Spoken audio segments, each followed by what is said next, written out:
What if the thing everyone mocks, the thing they think is worthless, is actually a symbol of bravery, sacrifice, and untold stories? Stay with me till the end, because this jacket will change everything you thought you knew about courage. If you believe everyone deserves respect, no matter how they look or what they wear, hit that like button, and don't forget to subscribe. There's so much more inspiring stories coming your way. Is that a thrift store jacket, or did you crawl out of 1984? The cafeteria was alive with the cruel kind of laughter that echoed off linoleum floors and cinderblock walls. It wasn't just one voice, it was a ripple, a wave of ridicule that bounced from table to table, growing louder each time. Miles Parker didn't move. 16 years had taught him that flinching only fed the fire. He sat hunched over his peanut butter sandwich like a soldier behind enemy lines. His hair hung over his eyes, brown curls matted slightly from the humid November air. His hands were pale, almost fragile, but steady. He wore that old military jacket again. Every Friday. Always the same. Faded olive green, cuffs fraying like brittle paper, the shoulders sagging as if carrying an invisible weight. The fabric was soft with wear, buttons mismatched, the collar stained from years of someone else's sweat and battles. Seriously, Parker, Goodwill called. They want their trash back, someone shouted from another table, setting off another explosion of laughter. But Miles kept eating. Bite, chew, swallow. Bite, chew, swallow. The ritual of survival. No one knew why he wore it. They didn't care to know. To them it was just weird. Just another reason to laugh. The cafeteria was a jungle disguised as fluorescent-lit normality. Popular kids on one end, athletes dominating the center tables, misfits pushed to the corners like loose debris. And Miles? Miles was debris. A fry flew past his ear, landing in a wet splat on his tray. Maybe he's just waiting for the army to come pick him up, someone else joked. The insult stung, but not in the way they used to. This was old pain, recycled every week like a tired rerun on a broken TV. Miles had stopped wishing for it to stop. Now, he just waited for the episode to end. As he lifted his sandwich for another bite, his thumb brushed over a worn patch on the sleeve. The stitching was faint, threads coming undone, but the shape was still there, a faded insignia. None of them knew what that patch meant. None of them cared to ask. But to Miles, that patch was everything. It was his grandfather's story. It was late-night tales told in whispers when his mom thought he was asleep. It was muddy boots by the door. It was folded flags and names carved into cold stone. It was the trembling hands of a war hero teaching his grandson how to tie his shoes before the Parkinson's got too bad. But here, in this cafeteria jungle, all they saw was a target. And Miles Parker was tired of being a target. The reveal. The school gym buzzed like a restless hive. Folding chairs scraped against the floor as students shifted, yawned, checked their phones under the cover of backpacks. Veterans Day Assembly. Just another interruption between lunch and algebra. A small stage stood at the front, draped with red, white, and blue banners. The principal droned into the microphone, reading from a sheet of paper. Names of guests. Medals. Awards. Brief applause followed each name like a rehearsed ritual. And then the side doors creaked open. She entered.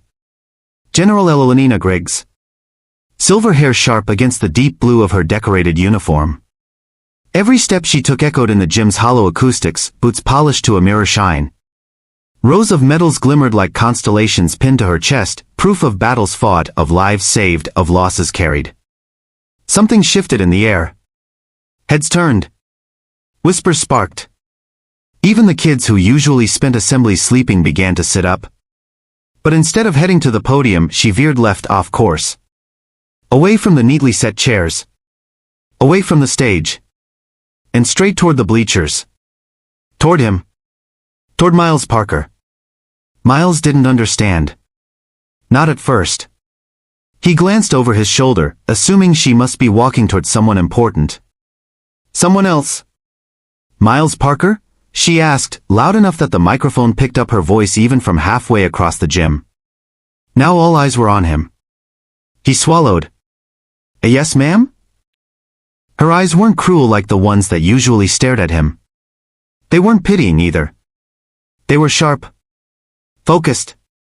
Like she saw something none of the others did. She pointed to the insignia on his sleeve. The old worn patch. Do you know whose patch that is? Miles shrugged, his voice smaller than he wanted it to be. It was my grandfather's jacket. That's all I know. A beat of silence stretched across the gym, heavy and electric. No, son, she said softly but firmly, shaking her head. That's not all. Her voice grew stronger, clear and unwavering as she straightened to her full height. That patch belonged to Recon Unit 47. Vietnam. DAC-2. An elite reconnaissance unit sent into missions most wouldn't return from. Only 6 of them survived the Battle of DAC-2. Her hand drifted to her chest, resting gently on the ribbon's pin there. And one of them, she continued, voice tight with memory, was Sergeant Roger Parker. Your grandfather. A murmur swept through the crowd. Students exchanged looks. Even the teachers sat up straighter. He saved my life, she said simply, as if it were a truth etched in stone. Under heavy fire, when the whole world was burning, your grandfather taught me how to stand still when everyone else was running. How to breathe when fear tries to steal everything from you. The words hit Miles like a tidal wave.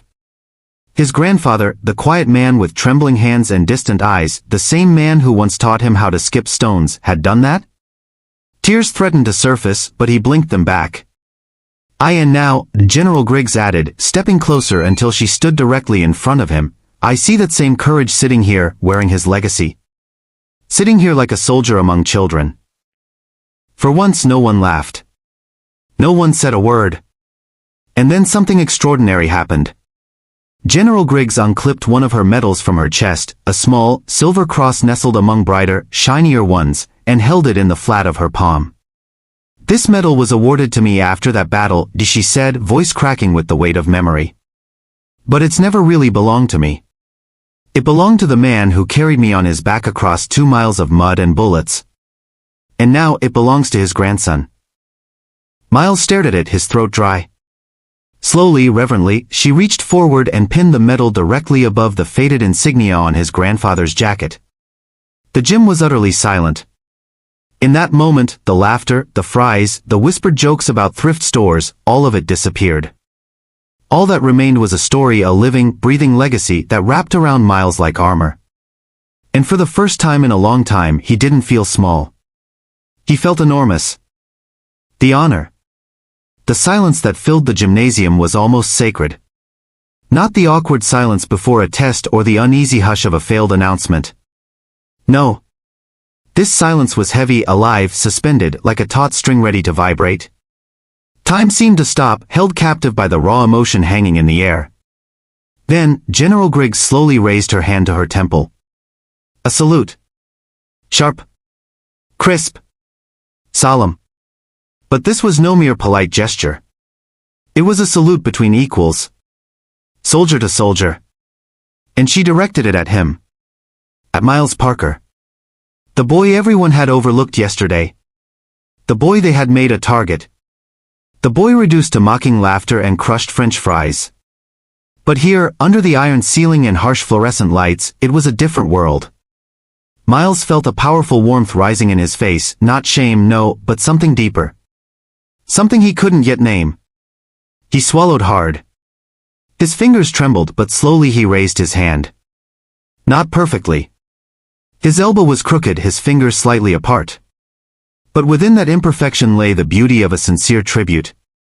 It was not a salute learned by duty, it was a salute born from the memory of a child sitting on the lap of a tired old man, listening to stories of misty jungles and friends who never returned. The image of his grandfather came rushing back into his chest. The old man with the hoarse voice and hesitant step, who always spoke of the past as if it were an old movie he wasn't sure he'd starred in. The nights they stayed up together on the porch, him telling how he once dreamed of being a mailman, not a soldier. The same man who, in the kitchen, awkwardly showed him how to tie his shoes because his hands trembled too much. And now, all that life, those scattered pieces, were taking shape in this one gesture. And then it happened. A soft rustle. A chair scraping. Then another. Then 100 more. The gym floor creaked under the shifting weight of students rising from metal folding chairs. No one spoke. No teacher ordered them. It just happened. They stood. All of them. The small kids. The tall seniors. The loudest jokers. The ones hiding behind their phones. Even those who never said his name without a sneer. Even them. Somewhere deep inside they understood. The sound of applause began quietly. 2 hands. 4. 10. Then 100. Like a summer rain, first gentle, then furious, pounding the floor, the walls, echoing up to the rusty basketball hoops above. But this applause wasn't for General Griggs. Nor for the medal. It was for him. Miles felt his heart hammer in his chest. The looks he met were no longer mocking. They were full of respect. Full of that strange mix of guilt and admiration reserved for stories bigger than ourselves. General Griggs leaned slightly toward him, whispering words barely audible over the thunderous applause. "I'll hold it high. You are not the son of no one. You are the descendant of a giant." The world shifted. He felt the space around him change, that place where he had been invisible become his kingdom. This gym was no longer a cage. It was a cathedral. And that old jacket, once ridiculous, was now a banner. The applause went on long after. Long enough for even the teachers to discreetly wipe tears from their eyes. When the noise finally began to fade, General Griggs spoke first. "When you meet someone one day wearing something old, broken, worn, remember. What you see as rags may be armor forged by courage." She gave Miles one last glance, then nodded slightly in his direction. Not to the principal. Not to the flag. To him. And as she left the gym, her boots echoing proudly, no one moved until she had passed through the doors. But Miles stood tall. Straighter than ever. The medal shining above his grandfather's patch. His eyes looking forward. The same boy. But never again the same target. This story reminds us all that appearances can be deceiving. Behind every worn jacket, every quiet face, there's a legacy, a history of courage, sacrifice, and love that deserves respect. Never judge what you don't understand. Because sometimes, the greatest heroes are hidden in plain sight. Thank you for watching. If this story moved you, please like, share, and subscribe. Remember, everyone carries a story worth honoring. What's yours?